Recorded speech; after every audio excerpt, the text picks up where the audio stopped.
الحمد لله نحمده ونستعينه ونستغفره ونؤمن به ونتوكل عليه ونعوذ بالله من شرور أنفسنا ومن سيئات أعمالنا من يهده الله فلا مضل له ومن يضلله فلا هادي له وأشهد أن لا إله إلا الله وحده لا شريك له وأشهد أن سيدنا ونبينا ومولانا محمدا عبده ورسوله صلى الله على سيدنا محمد وعلى آله وصحبه وسلم تسليما كثيرا أما بعد فيا عباد الله أوصيكم بتقوى الله فقد قال الله تبارك وتعالى في كلامه العزيز والفرقان المجيد أعوذ بالله من الشيطان الرجيم بسم الله الرحمن الرحيم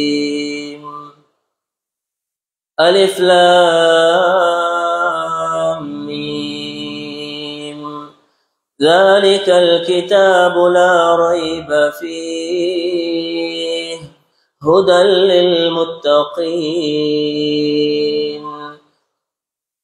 الذين يؤمنون بالغيب ويقيمون الصلاة ومما رزقناهم ينفقون صدق الله مولانا العظيم وصدق رسوله النبي الكريم ونحن على ذلك من الشاهدين والشاكرين والحمد لله رب العالمين.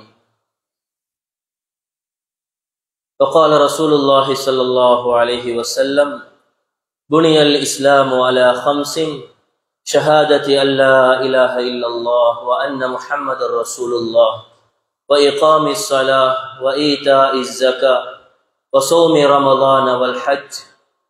صدق رسول الله صلى الله عليه وسلم. அளவற்ற அருளாளனும் நிகரற்ற அன்புடையவனுமாகிய ஏகவல்லவன் அல்லாஹ் சுப்ஹானஹு வ தஆலாவின் திருநாமம் கூறி இன்றைய பிரசங்கத்தை ஆரம்பம் செய்கின்றேன். அவன் தனித்தவன், இணை துணையற்றவன். வணங்கி வழிபடுவதற்கு அந்த இறைவன் ஒருவனை தவிர வேறு யாரும் இல்லை என்பதாக மனதினால் அறிந்து நாவினால் சான்று பகர்வதோடு இந்த உலகத்திற்கு ஒரு ரஹ்மத்தாகவும் அருட்கொடையாகவும் மனித சமுதாயத்துக்கெல்லாம் நேரான சீரான வழியை காட்டுவதற்காக வேண்டியும் அல்லாஹ் சுப்ஹானஹு வ தஆலாவினால் கடைசி நபியாக இவ்வையகத்திற்கு அனுப்பி வைக்கப்பட்ட கண்மணி நாயகம் முஹம்மதுர் ரசூலுல்லாஹி ஸல்லல்லாஹு அலைஹி வஸல்லம் அன்னவர்கள் மீதும் அன்னாரது வாழ்க்கையை தங்களுடைய வாழ்க்கையிலே அனுதினமும் பின்பற்றி வாழ்ந்து வெற்றிகளை கண்ட உத்தம சஹாபாக்கள், தாபிஊன்கள், தபஉ தாபிஈன்கள், இமாம்கள், நல்லவர்கள், இன்னும் யார் யாரெல்லாம் அந்த அன்பு நபி ஸல்லல்லாஹு அலைஹி வஸல்லம் அவர்களுடைய வாழ்க்கையை மௌத்து வரைக்கும் பின்பற்றி நடக்க காத்து கொண்டிருக்கிறார்களோ அப்படியான முஸ்லிமான முஃமினான ஆண்கள், பெண்கள் அனைவர்கள் மீதும் அல்லாஹ் சுப்ஹானஹு வ தஆலாவினுடைய சாந்தியும் சமாதானமும் என்றென்றும் உண்டாவதாக. புனிதமிக்க ஜும்ஆவுடைய கடமையை நிறைவேற்றுவதற்காக வேண்டி அல்லாஹுடைய இறை இல்லமாம் மாளிகையில் நேர காலத்தோடு வந்து இஅ்திகாஃபுடைய நியத்துடன் அமர்ந்திருக்கும் அல்லாஹ்வின் நல்லடியார்களே, எல்லா நிலைமைகளிலும் எல்லா சந்தர்ப்பங்களிலும் படைத்தவன் அல்லாஹ் அவனை பயந்து தக்வாவோடு வாழ்ந்து கொள்ளுமாறும், என்னென்ன விடயங்கள் அவனின் மூலமாக ஏவப்பட்டுள்ளனவோ அவைகளை குறுகிய கால வாழ்க்கைக்குள்ளால் அவசரமாக எடுத்து நடக்குமாறும், என்னென்ன விடயங்கள் அவனின் மூலமாக தடை செய்யப்பட்டிருக்கின்றதோ அப்படியாப்பட்ட பாவகரமான காரியங்களை விட்டு முற்றுமுழுதாக தவிர்ந்து ஒதுங்கி வாழ்ந்து இந்த உலகத்திலே நல்ல பல அமாலுகளை செய்து இவ்வையகத்தை விட்டு பிரியக்கூடிய நேரம் லா இலாஹ இல்லல்லாஹ் முஹம்மதுர் ரசூலுல்லாஹ் என்ற உயர்தரமான கலிமாவை மொழிந்தவர்களாக நம் அத்தனை பேர்களுடைய உயிர்களையும் அல்லாஹ் கைப்பற்றி அருள் புரிவானாக. கண்ணியத்துக்குரிய அல்லாஹ்வின் நல்லடியார்களே, அன்பார்ந்த சகோதரர்களே, அல்லாஹ் சுப்ஹானஹு வ தஆலா மனித சமுதாயத்தை இந்த உலகத்திலே சிருஷ்டித்து அந்த மனித சமுதாயத்துக்குண்டான அனைத்து ஏற்பாடுகளையும் செய்து கொடுத்திருக்கிறார். அந்த வகையிலே வாழ்ந்து கொண்டிருக்கக்கூடிய இந்த மனித சமுதாயம் சொல்ல முடியாத எண்ண முடியாத நிஅமத்துக்களை பாக்கியங்களை அனுபவித்துக் கொண்டிருக்கிறார்கள். கண்ணியமான அல்லாஹ்வின் நல்லடியார்களே, அல்லாஹ் ஏராளமான நிஅமத்துக்களை எங்களுக்கு வழங்கி இருக்கிறார். அந்த வகையில் அல்லாஹ் எங்களுக்கு தந்த ஒரு நிஅமத், ஒரு அருட்கொடை செல்வ செழிப்பு. மறுபுறம் அது ஒரு சோதனையும் தான். இன்னமா அம்வாலுக்கும் வ அவுலாதுக்கும் ஃபித்னா. கண்ணியமான அல்லாஹ்வின் நல்லடியார்களே, எங்களுக்கு தரப்பட்டிருக்கக்கூடிய செல்வம் இருக்கிறதே, எங்களுக்கு வழங்கப்பட்டிருக்கக்கூடிய பிள்ளை பாக்கியம் இருக்கிறதே, இது அல்லாஹ் எங்களுக்கு நிஅமத்தாக தந்தாலும் மறுபுறத்திலே ஒரு சோதனை என்ற விடயத்தை குர்ஆன் அழகாக பேசிக் கொண்டிருக்கிறது. கண்ணியமான அல்லாஹ்வின் நல்லடியார்களே, ஆக செல்வம் வழங்கப்பட்டிருக்கிறது என்றால் அது ஒரு சோதனை. அந்த செல்வத்தை சரியான முறையிலே பயன்படுத்தவில்லை என்றால் நாளை கியாமத்திலே நாம் அனைவர்களும் அல்லாஹ்விடத்திலே ஜவாபு சொல்ல வேண்டிய, அதற்கு பதில் சொல்ல வேண்டிய கடமை இருக்கிறது. அந்த வகையிலே கண்ணியமான சகோதரர்களே, பெரியார்களே, இந்த உம்மத்திலே நபிகள் நாயகம் ஸல்லல்லாஹு அலைஹி வஸல்லம் அவர்கள் பயந்த ஒரு ஃபித்னா இந்த பணம், இந்த செல்வம். இந்த செல்வம் முறையாக பயன்படுத்தப்பட வேண்டும். இந்த செல்வத்தினுடைய ஹக்குகள் உரிய நேரத்துக்கு உரிய முறைப்படி அவைகள் நிறைவேற்றப்பட வேண்டும். செல்வத்தினுடைய ஹக்குகள் என்ன? கண்ணியத்துக்குரிய அல்லாஹ்வின் நல்லடியார்களே, அதுதான் அந்த செல்வத்துக்கான ஜகாத். எமக்கு வழங்கப்பட்டிருக்கக்கூடிய செல்வத்துக்கு நாம் ஒரு ஹக்கை கொடுத்தே ஆக வேண்டும், அந்த ஹக்கை நிறைவேற்றியே ஆக வேண்டும். இல்லை என்றால் இந்த உலகத்திலும் பலவிதமான சோதனைகள் மட்டுமல்ல, கியாமத்திலே பயங்கரமான தண்டனைகள் இருக்கிறது என்ற விஷயத்தை குர்ஆனும் ஹதீஸும் அழகாக எங்களுக்கு சொல்லிக் கொண்டிருக்கிறது. அந்த வகையிலே அன்புக்குரிய சகோதரர்களே, பெரியார்களே, பணத்தினுடைய ஹக்கு, அதற்கான ஜகாத் உரிய நேரத்திலே, அந்த செல்வத்தினுடைய ஜகாத் உரிய நேரத்திலே கொடுக்கப்பட வேண்டும், வழங்கப்பட வேண்டும். அதனால தான் அன்பு நபி ஸல்லல்லாஹு அலைஹி வஸல்லம் அவர்கள் சொன்னார்கள், லா தஸூலு கதம அப்தின் யௌமல் கியாமத்தி ஹத்தா யுஸ்அலு அன் அர்பஅ ஹிசால். 4 கேள்விகள் கியாமத்திலே கேட்கப்படும். அந்த 4 கேள்விகளுக்கும் பதில் சொல்லாத வரையில் அந்த அடியானினுடைய கால் 2 பாதங்களையும் நகர்த்த முடியாது, தூக்க முடியாது, அசைக்க முடியாது என்று சொல்லிவிட்டு 4 விடயங்களை சொன்னார்கள். அதிலே ஒன்றுதான் அன் மாலிஹி மின் ஐன இக்தஸபஹு வ ஃபீமா அன்ஃபகா. பணம் இருக்கிறதே, செல்வம் இருக்கிறதே, இந்த செல்வத்தை எங்கிருந்து நீ பெற்றுக்கொண்டாய்? இந்த செல்வத்தை எங்கிருந்து நீ பெற்றுக்கொண்டாய்? வஃபீமா அன்ஃபகா. மட்டுமல்ல, செல்வத்தை பெற்றுக்கொண்டது மட்டுமல்ல, வஃபீமா அன்ஃபகஹு, அதை எந்த முறையிலே செலவழித்தாய்? வந்ததற்கும் கணக்கு காட்ட வேண்டும், எம்மிடத்தில் இருந்து போனவைகளுக்கும் கணக்கு காட்ட வேண்டும். கண்ணியத்துக்குரிய சகோதரர்களே, பெரியார்களே, அப்படி ஒரு ஃபித்னா தான், ஒரு செல்வம் தான் இந்த எங்களுக்கு தரப்பட்டிருக்கக்கூடிய இந்த சொத்து செல்வங்கள், இந்த அழகான வாழ்க்கை. அந்த வகையிலே கண்ணியமான சகோதரர்கள், இந்த செல்வத்துக்கான ஹக்கு என்ன? ஜகாத். ஏன் ஜகாத்தை அல்லாஹ் கடமையாக்க வேண்டும்? நாம் பார்க்கிறோம், இஸ்லாமிய மார்க்கம் 5 தூண்களின் மீது அமைக்கப்பட்டிருப்பதாக ஹதீஸ் எங்களுக்கு சொல்லிக் கொண்டிருக்கிறது. கலிமா தய்யிபா, அதற்கு பின்னால் தொழுகை, அதற்கு பின்னால் ஜகாத், அதற்கு பின்னால் நோன்பு, அதற்கு பின்னால் ஹஜ். இப்படி 4 தூண்களின் மீது அமைக்கப்பட்டதுதான் இஸ்லாமிய இந்த மார்க்கம். கண்ணியமான சகோதரர்களே, இதில் 3வது கடமை தான் இந்த ஜகாத்துடைய கடமை. ஏன் அல்லாஹ் ஜகாத்தை விதியாக்க வேண்டும்? ஏன் கடமையாக்க வேண்டும்? செல்வத்துக்கு ஜகாத்து கொடுங்கள் என்ற சட்டத்தை ஏன் போட வேண்டும்? குர்ஆன் சொல்லுகிறது, "குஸ் மின் அம்வாலிஹிம் ஸதகத்தன் துதஹிருஹும் வ துஸக்கிஹிம் பிஹா." நபியே நாயகமே, நீங்க ஜகாத் அந்த மக்களிடத்துல, உம்மத்தினிடத்துல போய் செல்வந்தர்களிடத்துல ஜகாத்தை நீங்க எடுங்க என்பதாக குர்ஆன் சொல்லுது.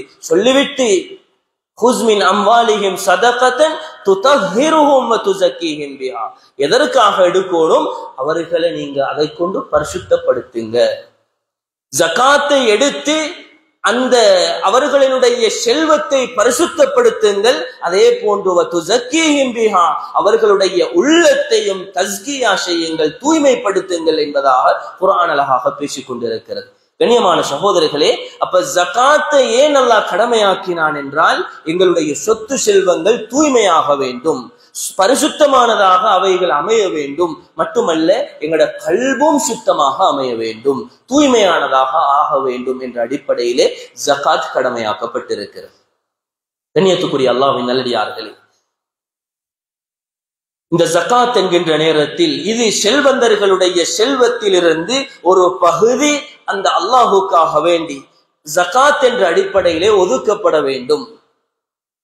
அந்த ஒதுக்கப்பட்ட பகுதி யாருக்கு செல்ல வேண்டும்? குர்ஆன் அழகாக 8 கூட்டத்தை அறிமுகப்படுத்துகிறது. அந்த 8 சாரார்களுக்கு மாத்திரம்தான் அந்த ஜகாத்துடைய பணங்கள், அந்த எங்களுடைய செல்வங்கள் போய் சேர வேண்டும். மாறாக வேறு யாருக்கும் எந்த முறையிலும் அதை செலவழிக்க முடியாது. அந்த வகையை நாம் பார்க்கிறோம். இந்த ஜகாத்துடைய இந்த அமல், இந்த கடமை ஆக முக்கியமான ஒரு கடமை. இந்த ஜகாத்துடைய கடமையை நிறைவேற்றுவதன் மூலமாக எங்களுடைய பொருளாதாரம் பன்மடங்காக அதிகரித்து தரப்படுவதை குர்ஆன் பேசிக் கொண்டிருக்கிறது. வமா ஆதைதும் மின் ஜகாத்தின் துரீதுன வஜ்ஹல்லாஹ் உலாயிக ஹுமுல் முضعفூன். குர்ஆன் பேசுகிறது, யார் அல்லாஹ்வுக்காக வேண்டி அல்லாஹ்வுடைய பொருத்தத்தை நாடி அவர்களுடைய செல்வத்தில் இருந்து கணக்கெடுத்து ஜகாத்தை வழங்குவார்களோ, அந்த ஜகாத்துடைய அந்த கடமையை நிறைவேற்றுவார்களோ, வஉலாயிக ஹுமுல் முضعفூன், அவர்கள் பன்மடங்காக ஆக்கி கொடுக்கப்படுவார்கள். அவர்களுடைய சொத்து செல்வங்கள் அவர்களுக்கு பன்மடங்காக அதிகரித்து கொடுக்கப்படும். இன்னைக்கு நாங்க நினைக்கிறோம், ஜகாத்து கொடுத்தா அல்லது சதக்கா கொடுத்து விட்டா இருக்கிற செல்வம் குறைந்து போகுது, இருக்கிற பணம் காசுகள் குறைந்து போகுது, அந்த குறைந்து போனவைகளை எங்கிருந்து ஈடு செய்வது என்பதாக யோசிக்கிறோம். ஆனால் குர்ஆன் சொல்லுகிறது, நீங்க கொடுங்க, பன்மடங்காக தருவோம். குர்ஆனுடைய வாதம் மட்டுமல்ல, இந்த ஜகாத்தை பற்றி ஏராளமான குர்ஆனுடைய வசனங்கள். இதை கொடுப்பதினால் அல்லாஹ்வுடைய ரஹ்மத் கிடைக்கிறது. மட்டுமல்ல, அல்லாஹ் சொல்லுகிறான், இந்த ஜகாத்தை கொடுக்கக்கூடிய மக்கள் இருக்கிறார்களே, இவர்கள் தான் ஹக்கான முஃமின்கள், ஹக்கானவர்கள், உண்மையான முஃமின்கள் என்று குர்ஆன் பேசுகிறது. வயா துலியத் அலைஹிம் ஆயாத்துஹு வயுஸக்கீஹிம் என்ற அந்த குர்ஆனுடைய வசனம் வருகிறது. கண்ணியமான சகோதரர்களே, பெரியார்களே, அந்த குர்ஆனுடைய வசனத்தில் அல்லாஹ் என்ன சொல்ல வருகிறான் என்றால், உலாயிக ஹுமுல் முஃமினூன ஹக்கா, அந்த ஜகாத்தை நிறைவேற்றக்கூடிய மக்கள் இருக்கிறார்களே, அவர்கள் உண்மையான முஃமின்கள் என்று குர்ஆன் பேசுகிறது. ஜகாத்துடைய கடமையை நிறைவேற்றக்கூடிய மக்களை பார்த்து உண்மையான ஹக்கான முஃமின்கள் அவர்கள் என்று குர்ஆன் பேசிக் கொண்டிருப்பதை நாம் பார்க்கிறோம். கண்ணியமான சகோதரி, இப்படி ஏராளமான விடயங்கள் ஜகாத்துடைய விடயத்திலே அதை கொடுப்பதினால எங்களுக்கு ஏற்படக்கூடிய நன்மைகள் என்று சொல்லி தரப்பட்டிருக்கிறது. அதே போன்று சஹாபாக்களுடைய வாழ்க்கையிலே நாம் பார்க்கிறோம். இந்த ஜகாத்துக்கு நபிகள் நாயகம் ஸல்லல்லாஹு அலைஹி வஸல்லம் அவர்கள் எவ்வளவு தூரம் முக்கியத்துவம் கொடுத்திருக்கிறார்கள். நபிகள் நாயகம் ஸல்லல்லாஹு அலைஹி வஸல்லம் அவர்களுடைய காலத்திலே கவர்னர்களை ஒவ்வொரு நாடுகளுக்கு அனுப்பி வைப்பார்கள். அந்த நாட்டை பிடித்து அந்த நாட்டிலே உள்ளவர்களுக்கு மார்க்கத்தை சொல்லிக் கொடுப்பதற்காக கவர்னர்களை அனுப்பி வைப்பார்கள். யமன் தேசத்துக்கு முஆத் இப்னு ஜபல் ரலியல்லாஹு தஆலா அன்ஹு அவர்கள் கவர்னராக அனுப்பப்பட்ட நேரம் நபிகள் நாயகம் ஸல்லல்லாஹு அலைஹி வஸல்லம் அவர்கள் சில வசியாத்துகளை செய்கிறார்கள், சில உபதேசங்களை செய்கிறார்கள். முதலாவது, நீங்க போய் அல்லாஹ்வை பத்தி எத்தி வைங்க, அல்லாஹ்வுடைய வல்லமை குத்ரத்துகளை பேசுங்க. அவங்க அல்லாஹ்வை ஏற்றுக்கொண்டா, இந்த கலிமாவை ஏற்றுக்கொண்டா, தீனுல் இஸ்லாத்தை பொருந்திக் கொள்வார்களாக இருந்தால் அடுத்த கட்டம் தொழுகையை சொல்லிக் கொடுங்க. தொழுகையையும் அவர்கள் கடைபிடிப்பார்கள் என்றால் அடுத்த கட்டம் என்ன? ஜகாத். புதிதாக அறிமுகமாகிறவர்கள் இஸ்லாத்துக்கு ஆரம்பத்திலேயே நபி ஸல்லல்லாஹு அலைஹி வஸல்லம் அவர்கள் இந்த ஜகாத்துடைய கடமையை அந்த மக்களுக்கு உணர்த்துகிறார்கள். இது கடமை, தொழுகை எப்படி கடமையோ அதே போல ஜகாத்தும் கடமை. தொழுகையை விட்டால் எப்படி பாவமோ அதே போல ஜகாத்தை விட்டாலும் தடுத்து நிறுத்தினாலும் அது பாவமாக கருதப்படும். கண்ணியத்துக்குரிய அல்லாஹ்வின் நல்லடியார்களே, அன்பார்ந்த சகோதரர்களே, ஹஜ்ரத் அபூபக்கர் சித்திக் ரலியல்லாஹு தஆலா அன்ஹு அவர்களுடைய ஹிலாஃபத்துடைய காலம், நபிகள் நாயகம் ஸல்லல்லாஹு அலைஹி வஸல்லம் அவர்கள் வஃபாத் ஆகிவிட்டார்கள். அதற்கு பின்னால் ஹலீஃபாவாக அபூபக்கர் சித்திக் ரலியல்லாஹு தஆலா அன்ஹு அவர்கள் தெரிவு செய்யப்படுகிறார்கள். அந்த நேரத்தில் உலகத்திலே பலவிதமான ஃபித்னாக்கள் தலை தூக்க ஆரம்பிக்கிறது. பலவிதமான ஃபித்னாக்கள். ஒரு பக்கத்திலே பொய், அதாவது நபி என்று வாதிடக்கூடியவர்கள், ஒரு பக்கத்திலே ஜகாத்தை நாங்கள் வழங்க மாட்டோம் என்று மறுக்கக்கூடியவர்கள், இப்படி பல ஃபித்னாக்கள் அங்கே உருவாகி கொண்டிருக்கிறது. அதிலே அபூபக்கர் சித்திக் ரலியல்லாஹு தஆலா அன்ஹு அவர்கள் கவனம் செலுத்தினார்கள் இந்த ஜகாத்துடைய விஷயத்திலே. பெருமானாருடைய வஃபாத்துக்கு பின்பு சிலர்கள் என்ன செய்தார்கள், நாங்கள் தொழுவோம் ஜகாத்தை கொடுக்க மாட்டோம், தொழுவோம் ஜகாத்தை நிறைவேற்ற மாட்டோம் என்று அவர்கள் ஜகாத்தை புறக்கணித்த நேரத்தில் ஹஜ்ரத் அபூபக்கர் சித்திக் ரலியல்லாஹு தஆலா அன்ஹு அவர்கள், எத்தனையோ பிரச்சனை இருக்குது அந்த நேரத்துல, எத்தனையோ ஃபித்னாக்கள் தலைவிரிச்சு ஆடிக்கொண்டிருக்குது அந்த நேரத்துல. அப்படி இருந்தும் இந்த முஸ்லிம்களுக்குள்ளால, இந்த கலிமா சொன்ன மக்களுக்குள்ளால இப்படி ஒரு வார்த்தை வருகிறதா, இதை உடனே நிறுத்த வேண்டும் என்ற அடிப்படையிலே சொன்னார்கள், வல்லாஹி லஉகாத்திலன்ன மன் ஃபர்ரக பைன ஸலாத்தி வஸ்ஸகா. யார் தொழுகையையும் ஜகாத்தையும் பிரித்து பார்ப்பாரோ, எவன் தொழுகையையும் ஜகாத்தையும் வேறு வேறு என்று பிரித்து பார்ப்பானோ அவனோடு நான் அல்லாஹ்வின் மீது சத்தியமாக யுத்தம் செய்ய தயாராகிறேன், யுத்தம் செய்வேன். கண்ணியமான அல்லாஹ்வின் நல்லடியார்களே, ஆக இந்த ஜகாத்துடைய கடமை தொழுகை எப்படி கடமையோ இதே போல ஜகாத்தும் கடமை. வசதி படைத்தவர்கள், செல்வம் படைத்தவர்கள், ஜகாத் விதியானவர்கள் எந்த சாட்டு போக்கும் சொல்ல முடியாது, கொடுத்தே ஆகவே. எங்க எல்லாருக்கும் விளங்குறதுக்கு ஃபிக்ஹுடைய ஒரு மசாலா இருக்கிறது. இதை சொன்னால் லேசாக புரிஞ்சு கொள்ளும் இந்த ஜகாத்துக்கு இஸ்லாம் எவ்வளவு தூரம் முக்கியத்துவம் கொடுத்திருக்கிறது என்று. கண்ணியமான சகோதரர்களே, ஒரு பிள்ளை, ஒரு பருவ வயதை அடையாத ஒரு வாலிபன் இருக்கிறான், ஒரு பிள்ளை இருக்கிறது என்றால், அந்த பிள்ளைக்கு பெற்றார்கள் இல்லை, இறந்து போய்விட்டார்கள், வஃபாத்தாகி விட்டார்கள். அந்த பெற்றார்களினுடைய ஏராளமான சொத்து செல்வங்கள் இருக்கிறது. அந்த சொத்து செல்வத்துக்கு சொந்தக்காரராக இந்த பிள்ளை மாறுகிறார். ஆனால் அந்த சொத்து செல்வங்களை அந்த பிள்ளையினுடைய கையிலே கொடுக்க முடியாது. ஏன்? அவர் பருவ வயதை அடையவில்லை. அவருக்கு அதனுடைய விவரங்கள் தெரியாத முறைகேடாக பயன்படுத்தி விடுவார். எனவே அவருக்கு பொறுப்பாக ஒரு வழிகாரர், ஒரு பொறுப்பானவர் இருப்பார். அந்த சிறுவனை பொறுத்த வரைக்கும் வயது, அதாவது பருவ வயதை அடையாதவன், தொழுகை கடமை ஆகாத ஒரு நிலைமையிலே உள்ளவன், அந்த பிள்ளை தொழுகையை விடுவதன் மூலமாக அல்லாஹ்விடத்திலே தண்டிக்கப்பட மாட்டாது.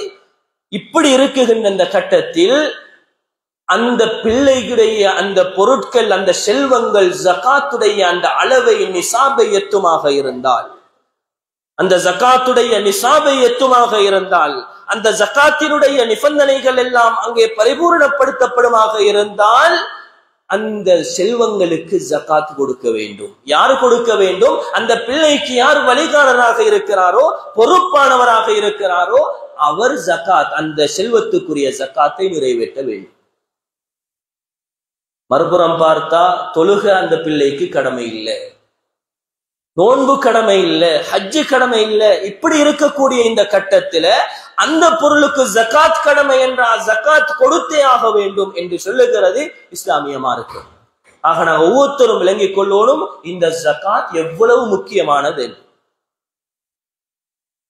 இப்படி ஏராளமான சம்பவங்களை நாங்க பார்த்து கொண்டே போகலாம் ஜகாத்துடைய முக்கியத்துவங்கள் பற்றி. கண்ணியமான அல்லாஹ்வின் நல்லடியார்களே, அதே போல இந்த ஜகாத்தை கொடுக்காமல் தடுத்து விடுவோமாக இருந்தால், வசதி படைத்தவர்கள், செல்வந்தர்கள், ஜகாத்து கடமையானவர்கள் இந்த ஜகாத்தை தடுத்து விடுவார்களாக இருந்தால் இவர்களுக்குரிய தண்டனை என்ன? எப்படி கொடுக்குகின்றவர்களுக்கு அல்லாஹ் சவாபுகளை, நன்மைகளை அள்ளி கொடுக்கிறானோ அதே மாதிரி தடுக்கக்கூடியவர்களுக்கு கடுமையான தண்டனையையும் இறைவன் கொடுப்பான். உலகத்திலேயும் பிரச்சனை, சோதனை, சிக்கல். ஒரு வருடத்தில் சரியான முறையில் அவர் கணக்கு பார்த்து தன்னுடைய சொத்து செல்வங்களுக்கு ஜகாத் கொடுக்கிறார் இல்லை என்றிருந்தால் அல்லாஹ் பல விதத்திலும் அவரை சோதிப்பான். அவருடைய வீட்டுடையவர்களுக்கு அல்லது அவருக்கு அதாவது புது புது நோய்களை கொண்டு அல்லாஹ் சோதிப்பான். அல்லது அவருடைய அந்த வியாபார பொருட்களுக்கு அழிவு நாசத்தை ஏற்படுத்தி அல்லாஹ் சோதிப்பான். அது எந்த பக்கத்தாலையும் வரலாம். காற்றின் மூலமாக, நீரின் மூலமாக, நெருப்பின் மூலமாக, எந்த பக்கத்திலாவது அது வந்தே தீரும். யாருக்கு? ஜகாத்த முறையாக கணக்கு பார்த்து ஜகாத்துடைய கடமை இருந்தும் கொடுக்காதவர். இவர் நினைக்கலாம், நாங்கள் இன்றைக்கு ஊரை ஏமாத்திரேலும், அக்கம் பக்கத்தில் உள்ளவர்களை ஏமாத்திரேலும் என்று நினைச்சு கொள்ளலாமானா அல்லாஹ்வை ஏமாத்திரத்துக்கு இயலாது. அல்லாஹ் நிச்சயமாக இதற்குரிய தண்டனைகளை கொடுத்தே தீருவார். அந்த ஜகாத்துடைய இவர் ஒதுக்க வேண்டிய அந்த பணம் அதற்கு மேலாலையும் அவர் எங்கிருந்தோ செலவழிக்க இழக்க நேரிடும் என்ற விடயத்தை நாம் புரிந்து கொள்ள கடமைப்பட்டிருக்கிறோம். கண்ணியமான சகோதரர்களே, அது மட்டுமல்ல, கியாமத்துல எப்படிப்பட்ட தண்டனை இருக்குது என்று சொன்னா குர்ஆன் அழகாக சொல்லுது, வல்லதீன யக்னிஸூன الذهب والفضة ولا ينفقونها في سبيل الله فبشرهم بعذاب أليم يوم يحمى إلى نار جهنم فتكوى بها جباههم وجنوبهم وظهورهم هذا ما كنزتم لأنفسكم فذوقوا ما كنتم تكنزون. குர்ஆன் அழகாக சொல்லுகிறது, கியாமத்தில் என்ன தண்டனை? ஜகாத் கடமையாகியும் ஜகாத்து விதியாகியும் ஏழைகளுக்கு போய் சேர வேண்டிய ஹக்க அவர் கொடுக்காம தடுத்து வச்சு கொண்டிருந்தாரே, இதற்குரிய தண்டனை கியாமத்தில் என்ன தெரியுமா? அவர் தடுத்து வைத்த அந்த தங்கம் வெள்ளி, இந்த தங்கம் வெள்ளி என்று வருகின்ற நேரத்தில் அதற்கு கீழால் பணம், அவருடைய ஏனைய செல்வங்கள், அந்த ஜகாத்துடைய அந்த பொருட்கள் எல்லாம் அடங்கும். கண்ணியமான சகோதரர்களே, அந்த தங்கம் வெள்ளி அந்த ஜகாத்துடைய பொருட்கள் எல்லாம் வளையமாக ஆக்கப்பட்டு ஒரு தட்டாக ஆக்கப்பட்டு அவர்களுக்கு சூடு போடப்படும். அதற்கு முன்னால் அல்லாஹ் சொல்றான், ஃபபஷ்ஷிர்ஹும் பிஅஸாபின் அலீம். தடுத்து கொண்டு வச்சிருக்கிறாங்களே, தடுத்து வைத்திருக்கிறார்களே, தங்கத்தையும் வெள்ளியையும் ஜகாத்து கொடுக்காமல் தடுத்து வைத்துக் கொண்டிருக்க கூடியவர்களுக்கு, அல்லாஹ்வின் பாதையிலே செலவு செய்யாதவர்களுக்கு, ஜகாத்தை நிறைவேற்றாத மக்களுக்கு நீங்கள் சொல்லுங்கள், ஃபபஷ்ஷிர்ஹும் பிஅஸாபின் அலீம். நோவினை தரக்கூடிய வேதனை இருக்கிறது, நோவினை தரக்கூடிய வேதனை. எப்படி நோவினை? அதை பின்னால் அல்லாஹ் குர்ஆன்ல சொல்றான், யௌம யுஹ்மா இலா நாரி ஜஹன்னம் ஃபதுக்வா பிஹா ஜிபாஹுஹும் வஜுனூபுஹும் வதுஹூருஹும். இவருடைய ஜகாத்து கொடுக்கக்கூடிய அந்த செல்வங்கள், கொடுக்கப்பட வேண்டியிருந்த செல்வங்கள் எல்லாம், அந்த தங்கம் வெள்ளிகள் எல்லாம் தட்டாக ஆக்கப்பட்டு வளையமாக ஆக்கப்பட்டு அந்த நரகத்தினுடைய நெருப்பிலே சூடேற்றப்படும். அவைகளுக்கு சூடேற்றப்படும். சூடேற்றப்பட்டதற்கு பின்னால ஃபதுக்வா பிஹா ஜிபாஹுஹும் வஜுனூபுஹும் வதுஹூருஹும். அவருடைய நெற்றியில, அவருடைய விலாப்புறத்துல, அவருடைய முதுகுல அந்த நெருப்பு தட்டை கொண்டு அங்கே நெருப்பால் அவருக்கு நெருப்பு, அதாவது சூடு பிடிக்கப்படும் என்ற விஷயத்தை குர்ஆன் பேசிக் கொண்டிருக்கிறது. கண்ணியமான அல்லாஹ்வின் நல்லடியார்களே, அந்த நேரத்தில் ஹாதா மா கனஸ்தும் லி அன்ஃபுசிக்கும், அந்த பொருள், அந்த சூடு போடக்கூடிய அந்த அது பேச ஆரம்பிக்கும். எப்படி? ஹாதாமா கனஸ்தும் லி அன்ஃபுசிக்கும், இதுதான் நீங்க எனக்கு என்று சேமிச்சு வச்சு கொண்டிருந்த இந்த ஜகாத்துடைய இந்த செல்வம். கொடுக்காம தடுத்து எனக்கு என்னுடைய குடும்பத்துக்கு என்று தடுத்து வைத்துக் கொண்டிருந்தீர்களே, இதுதான் இது இப்போது நெருப்பாக மாற்றப்பட்டு சூடு பிடிக்கப்படுகிறது என்ற விஷயத்தை அந்த குர்ஆன் பேசிக் கொண்டிருக்கிறது. அங்கே சொல்லப்படுமா? கண்ணியமான சகோதரர்களை, ஏன் ஹஜ்ரத் அப்துல்லாஹ் இப்னு மஸ்ஊத் ரலியல்லாஹு தஆலா அவர்கள் சொல்லுகிறார்கள், ஏன் அந்த மனிதனுடைய நெற்றியில், விலாப்புறத்தில், முதுகில் அந்த நெருப்பு, அங்கே நெருப்புடைய அந்த தட்டு வைக்கப்படும் என்ற விடயத்தை சொல்லுகின்ற நேரத்தில், ஒரு மனிதன், வசதி படைத்த செல்வம் படைத்த ஒரு மனிதன் இருக்கிறான், கஞ்சனாக இருக்கிறான், ஜகாத்துடைய பணம் இருக்கிறது, கொடுக்க மனது இல்லாத ஒருவன், ஏழைகளுக்கு போய் சேருவதை விரும்பாத ஒருவன் இவனிடத்திலே கேட்டு போனால் முதலாவது இவனுடைய நெற்றி வியர்க்குமாம், இவனுடைய நெற்றி வியர்க்க ஆரம்பிக்குமாம். வந்து விட்டார்களே, எடுக்க போறார்களே.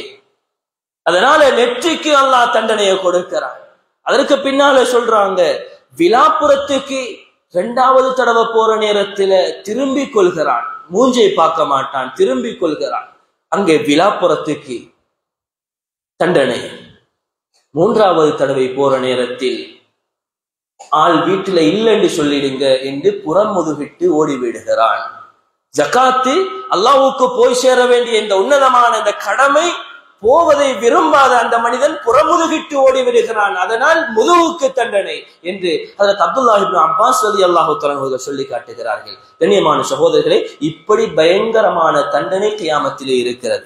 அது மட்டுமல்ல, செல்வந்தர்கள் இந்த உலகத்திலே ஜகாத்து கொடுக்காத மனிதர்களுடைய கழுத்திலே ஒரு வழுக்கை தலை பாம்பை சாட்டப்படும். அந்த வழுக்கை தலையுடைய பாம்பு அந்த மனிதனுடைய கழுத்திலே போடப்படும்.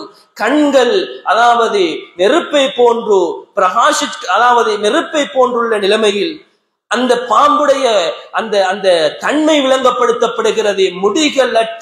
முடிகளே இல்லாத ஒரு நிலைமையை கொண்ட அந்த பாம்பு, வழுக்கை தலையுடைய பாம்பு, அந்த ஜகாத்தை தடுத்து வைத்துக் கொண்டிருந்த மனிதனுடைய கழுத்திலே சுத்தப்படும். அந்த பாம்பு அவனை தீண்ட ஆரம்பிக்கும். அந்த பாம்புடைய அந்த தீண்டுதலின் பின்னால் அந்த மனிதன் 7 பூமிகள் அளவுக்கு உள்ளே சென்று வருவான். அந்த நேரத்துல அந்த பாம்பே பதில் சொல்லுமா, அந்த பாம்பே பதில் சொல்லுமா, நான் யார் தெரியுமா, நான் யார் தெரியுமா? உலகத்திலே ஏழைகளுக்கு போய் சேர வேண்டிய ஹக்கை, அந்த ஜகாத்தை கொடுக்க வேண்டிய தேவை இருந்தும், அதற்கான வசதி வாய்ப்புகளை நீ பெற்றிருந்தும் நீ கொடுக்காமல் இருந்தாயே, அந்த ஜகாத், அந்த பணம் தான் நான், அந்த செல்வம் தான் நான் இப்போது பாம்பாக வந்திருக்கிறேன் என்று சொல்லி அந்த மனிதனை வேதனை செய்ய ஆரம்பிக்கும் என்பதாக ஹதீசுகளிலே நாம் பார்த்து கொண்டிருக்கிறோம். கண்ணியமான சகோதரர்களே, ஜகாத் லேசான ஒன்றல்ல, யாருக்கும் தப்பிக்க முடியாது. தொழுகைக்கு அல்லாஹ் எப்படி கேள்வி கணக்க வச்சிருக்கிறானோ இதே மாதிரி தான் ஜகாத்துக்கும் அல்லாஹ் கேள்வி கணக்க வச்சிருக்கிறான். எனவே ஜகாத்துடைய பொருட்களுக்கு ஜகாத் கடமையாகின்ற நேரத்தில் நாங்க ஒவ்வொருத்தரும் ஜகாத்தை கொடுத்துறோம். ஜகாத்துடைய பொருட்கள் வெளிப்படையாக எங்களுக்கு சொல்லித்தரப்பட்டிருக்கிறது. தங்கம், வெள்ளி, வியாபார பொருட்கள், தானியங்கள், பழங்கள், கால்நடைகள், புதையல், இப்படியான முக்கியமான வஸ்துக்களை அல்லாஹ் எங்களுக்கு அடையாளம் இட்டு தந்திருக்கிறான். இஸ்லாமிய மார்க்கம் அழகாக எங்களுக்கு அடையாளம் இட்டு தந்திருக்கிறது. தங்கத்தினுடைய ஜகாத், வெள்ளியினுடைய ஜகாத் எப்படி அமைய வேண்டும், இது நீண்ட பாடம். ஜகாத்துடைய பாடம் என்பது இது லேசாக, அதாவது சொற்ப நேரத்துக்குள்ளால இதனுடைய விவரங்களை சொல்லி முடிக்க இயலாத ஒரு தலைப்பாக இந்த ஜகாத்துடைய தலைப்பு அமைந்திருக்கிறது. கண்ணியமான சகோதரர்களே, பெரியார்களே, ஒருவரிடத்திலே தங்கம் இருக்குமாக இருந்தால், அதிகமான தங்கம் இருக்கிறது, அவருக்கு எப்போது ஜகாத்து கடமையாகும் என்ற விடயத்தை நாம் பார்க்க வேண்டி இருக்கிறது. ஒருவரிடத்திலே வெள்ளி இருக்கிறது, அந்த நேரத்தில் அந்த வெள்ளிக்கு எவ்வளவு கடமையாகும், எந்த நேரத்தில் கடமையாகும் என்ற விடயங்கள் எல்லாம் பார்க்கப்பட வேண்டி இருக்கிறது. தங்கமாக இருந்தால் மூத்த உலமாக்களினுடைய பல அறிஞர்களுடைய, பெரும்பான்மையான அறிஞர்களுடைய கணக்குப்படிக்கு 11.5 பவுன், இந்த காலத்தை பொறுத்த வரைக்கும் 11.5 பவுன் தங்க நகை ஒருவரிடத்திலே வருடம் பூராக அது இருக்குமாக இருந்தால், ஒரு வருடம் பூராக இருக்குமாக இருந்தால் அவர் 100க்கு 2.5% ஜகாத்து கொடுக்க வேண்டும். கண்ணியமான சகோதரர்களே, சில உலமாக்கள், தற்காலத்தில் இருக்கக்கூடிய உலமாக்கள் 10.5 பவுன் நகை இருந்தாலும் அவருக்கு கடமை என்ற விடயத்தை சொல்லி காட்டுகிறார்கள். காரணம், அந்த காலத்திலே இருந்த அந்த தீனார், அந்த காலத்திலே காணப்பட்ட தீனாருடைய அந்த அளவுடைய விஷயத்திலே ஏற்பட்ட ஒரு வித்தியாசம், அந்த தீனாருடைய பாரத்திலே ஏற்பட்ட ஒரு வித்தியாசம் எங்களுடைய இந்த தங்கத்தினுடைய கிராமிலேயும் சிறிய வித்தியாசத்தை காட்டுகிறது என்றபடியினால் 2 விதமான கருத்துக்களையும் சொல்லுகிறார்கள். 11.5 பவுன் 10.5 பவுன் என்ற 2 விடயங்கள், 2 கருத்துக்கள் சொல்லப்படுகிறது. பொதுவாக நாங்க 11 பவுன் என்று வச்சுக்கொண்டா 11 பவுன் நகை ஒரு வருடத்துல இருக்குமாக இருந்தா அந்த நகைக்கு ஜகாத் கொடுக்க வேண்டும். அந்த தங்கத்துக்கு ஜகாத் கொடுக்கப்பட வேண்டும். அதே போன்று வெள்ளியை பொறுத்த வரைக்கும் 595 கிராமுகள் அல்லது 612 கிராமுகள் இருந்தால் அவருக்கு அந்த நிசாபுடைய அளவை அது எட்டுகின்றபடியினால் அவர் கணக்கெடுத்து அதற்கான ஜகாத்தை கொடுக்க வேண்டும். அதே போன்று இதிலே பல விடயங்கள் பேசப்பட வேண்டி இருக்கிறது. நேரம் போதாமையினால் அவசரமாக சொல்லிக் கொண்டு செல்கிறேன். கண்ணியமான சகோதரர்களே, கால்நடையாக இருந்தால் 5 ஒட்டகங்கள் இருந்தால் ஒரு ஆடு கொடுக்கப்பட வேண்டும். 30 மாடுகள் இருந்தால் ஒரு மாடு கொடுக்கப்பட வேண்டும். 40 ஆடுகள் இருந்தால் ஒரு ஆடு கொடுக்கப்பட வேண்டும். இது கால்நடைகளுக்குரிய ஜகாத். புதையலாக இருந்தால் ஒருத்தர் புதையலை தோண்டி எடுத்து விட்டார் என்றால் அதற்கும் ஜகாத் கடமையாக இருக்கிறது. 5இல் 1 அவர் ஜகாத்தாக கொடுக்க வேண்டும். அதாவது 50 லட்சம் பெறுமதியான புதையலை அவர் பெற்றுக்கொண்டார் என்றால் 10 லட்சம் 5இல் 1 10 லட்சத்தை அவர் ஜகாத்தாக கொடுக்க வேண்டும். இப்படி ஒவ்வொன்றுக்கும் ஒவ்வொரு ஜகாத்துடைய அளவுகள் நிசாபுகள் கணிக்கப்பட்டிருக்கிறது. அதே நேரம் தானியங்கள் பழங்கள் என்று வருகின்ற நேரத்தில் குறிப்பாக நாம் இந்த காலத்திலே பேச வேண்டிய ஒரு தலைப்பு, கண்ணியமான சகோதரர்களே, பெரியார்களே, நாம் எல்லாம் விவசாயத்தோடு தொடர்பு பட்டவர்கள். இந்த நேரத்தில் இதற்கும் ஜகாத் இருக்கிறது என்ற விடயத்தை நம்மிலே பல பேர்கள் புரிந்து கொள்கிறார்கள் இல்லை. இதற்கும் ஜகாத் இருக்கிறதா என்று யோசிக்கிறார்கள். அது பணக்காரர்களுக்குத்தானே, செல்வந்தர்களுக்குத்தானே, வாகனத்தில் ஓடக்கூடியவர்களுக்குத்தானே ஜகாத் என்பதாக நம்மிலே பலர்கள் நினைத்துக் கொள்கிறோம். கண்ணியமான சகோதரர்களே, பெரியார்களே, அப்படி அல்ல. உலமாக்களினுடைய கருத்துக்களின் பிரகாரம் ஒரு வருடத்திலே 1440 கிலோ நெல் இருக்குமாக இருந்தால், அவர் அறுவடை செய்வாராக இருந்தால் 1440 கிலோகிராம் நெல்லை அவர் அறுவடை செய்வாராக இருந்தால் அவருக்கு ஜகாத் கடமையாக ஆகிறது. 1346 என்றும் சில, அதாவது அந்த அறிஞர்களுடைய உலமாக்களினுடைய சஹாபாக்களுடைய கருத்துக்களின் அடிப்படையிலே இந்த கணக்குகள் சிறு சிறு வித்தியாசங்கள் இருக்கின்றது. பொதுவாக 1440 கிலோகிராம் நெல் ஒருவர் அறுவடை செய்வாராக இருந்தால் அவர் அதற்கான ஜகாத்தை கொடுக்க வேண்டும். இந்த எங்களிலே எத்தனை பேர்கள் 1440 கிலோவுக்கு மேல அறுவடை செய்கிறோம்? நாங்க ஒவ்வொருத்தரும் யோசிக்கணும், ஏண்ட வெள்ளாம ஏண்ட அந்த விளைச்சல் நிலத்துக்கு நான் ஜகாத்து கொடுக்க வேண்டி இருக்கிறது. இன்னைக்கு நாங்க ஒவ்வொருத்தரும் அதை யோசிக்கிறோம் இல்லை. எங்கட அறுவடை செய்யப்படுகின்ற நேரத்தில் முதலாவது எங்கட நெல்லு அது கணக்கு பார்க்கப்பட வேண்டும். அதனுடைய நெருவை அங்கே தீர்மானிக்கப்பட வேண்டும். நெருவையை பார்த்து எனக்கு ஜகாத் இருக்கிறதா இல்லையா என்ற விடயத்தை நாம் பார்க்க வேண்டிய தேவை இருக்கிறது. கண்ணியமான சகோதரர்களே, பெரியார்களே, கிட்டத்தட்ட 1 ஏக்கர் வயல் செய்யக்கூடியவருக்கு சாதாரணமாக இந்த இந்த இந்த தொகையை, இந்த 1440 கிலோவை அடைய முடியும். அன்னளவாக ஒரு 1.5 ஏக்கர் வயல் செய்யக்கூடியவருக்கு தாராளமாக அடையலாம். அப்படியாக இருந்தால் எங்களுக்கு ஜகாத் கடமையாக இருக்கிறது. இந்த ஜகாத்தை நாங்கள் கொடுக்கிறோமா? அதுதான் நான் மேல சொன்னேன். நாங்க நினைக்கிறோம் இது செல்வந்தர்கள் பணத்தோடு ஜகாத்து முடிஞ்சு, தங்கத்தோடு அந்த வெள்ளியோடு ஜகாத்து முடிஞ்சு என்பதாக யோசிக்கிறோம். கண்ணியமான சகோதரர்களே, நாங்க செய்யற விவசாயம் அந்த நெல்லுக்கும் ஜகாத் இருக்கிறது. எங்கட அந்த அறுவடையை நாங்க பார்க்கணும்.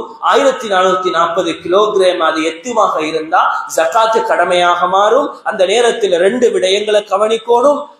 அதுல ஒன்று, அது பிரதானமான விடயம் என்னவென்றால், அந்த பயிர் நிலத்துக்கு நான் செலவழித்து நீர் புகட்டினேன், அதாவது தண்ணி திருப்பினா, அல்லது செலவழிக்காமல் இலவசமாக அந்த நீர் கிடைத்ததா என்று அந்த 2 விடயத்தையும் நாம் பார்க்க வேண்டும். எங்கட விளைச்சல் நிலத்துக்கு சல்லி கொடுத்து, காசு பணம் கொடுத்து தண்ணீர் அடித்திருக்கிறோமா, அல்லது மழை நீர்கள் போன்ற அந்த இலவசமான முறையிலே எங்களுடைய அந்த விளைச்சல் நிலம் வளர்ந்திருக்கிறதா என்று நாம் யோசிக்க வேண்டும். கண்ணியமான சகோதரர்களே, அப்படி கஷ்டப்பட்டு செலவழித்து அதற்கு நாம் நீர் பாய்ச்சி இருந்தால், கஷ்டப்பட்டு நீர் பாய்ச்சி இருப்போமாக இருந்தால் அந்த மொத்த அந்த எங்களுடைய அந்த நெல்லில் இருந்து 20 ஜகாத்தாக கொடுக்க வேண்டும். 20 பிரித்து ஒரு பங்கு ஜகாத்தாக போய் சேர வேண்டும். இல்லை இலவசமாக பெறப்பட்டிருக்கிறது என்றால், அந்த தண்ணீர் இலவசமாக பெறப்பட்டிருக்கிறது, மழையால் எங்களுடைய வெள்ளாமை விளைந்திருக்கிறது, விளைச்சல் விளைந்திருக்கிறது, அல்லது குளத்தின் மூலமாக இலவசமாக தண்ணீர் வந்திருக்கிறது என்றால் அங்கே 10 ஜகாத்து கொடுக்க வேண்டும். எங்களோட முழு அந்த நெல்லையும் 10 பிரிச்சு 10 ஒரு பகுதியை ஜகாத்துக்கு என்று ஒதுக்க வேண்டும். இது எங்களுடைய ஜகாத் என்ற விடயத்தை நாங்க புரிஞ்சு கொள்வோம். கண்ணியமான சகோதரர்களே, இப்ப அறுவடையுடைய காலம். நாங்க ஒவ்வொருத்தரும் இந்த விடயத்துல கவனம் செலுத்தணும். எத்தனை காலங்களை, எத்தனை வருடங்களை கடத்தி இருப்போம். எங்களிடத்திலிருந்து ஜகாத் போயிருக்குமா? சில நேரத்தில் எங்களோட ஊர்களில் சில வளமைகள் இருக்குது. சதகா என்ற அடிப்படையில நாங்க மதரசாக்களுக்கு, பள்ளிவாசல்களுக்கு நெல்லுகளை கொடுத்து விடுகிறோம். கண்ணியமான சகோதரர்களே, இது சதகா மட்டும்தான், இது ஜகாத்தாக ஒருபோதும் மாறாது. நீங்க அதை சரியாக கணக்கிட்டு அதை பிரித்து இது என்னுடைய ஜகாத் என்று அதை அந்த 8 கூட்டத்திலே உள்ளவர்களுக்கு ஒப்படைக்காத வரையில் அது ஜகாத்தாக மாறாது. பெருமனே பள்ளிக்கு கொடுத்து விட்டேன், மதரசாவுக்கு கொடுத்து விட்டேன் என்ற அந்த காரணத்தை வைத்து நாம் ஜகாத்தை நிறைவேற்றி விட்டோம் என்று யாருக்கும் சொல்ல முடியாது. அது வெறுமனே சதகா. அதையும் நாம் பார்க்க வேண்டும். எங்கட பள்ளி வாசல் நாங்க சதகாவாக கொடுக்க வேண்டும், எங்கட மதரசா நாங்க சதகாவாக கொடுக்க வேண்டும். அது எங்கட ஜகாத்துக்கு பின்னால் அமைய வேண்டும். முதலாவது அந்த கடமையை நாங்க முடிச்சிடணும்.